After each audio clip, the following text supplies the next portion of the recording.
What's the meaning of cripple?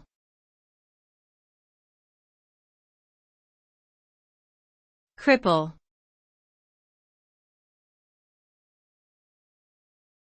Cripple.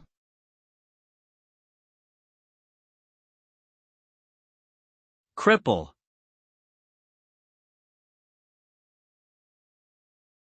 Cripple.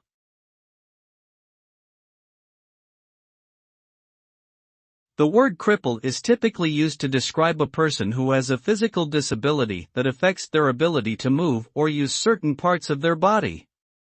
It can also be used more broadly to describe something that is damaged or impaired in some way. When a person is described as a cripple, it can have negative connotations and may be considered offensive.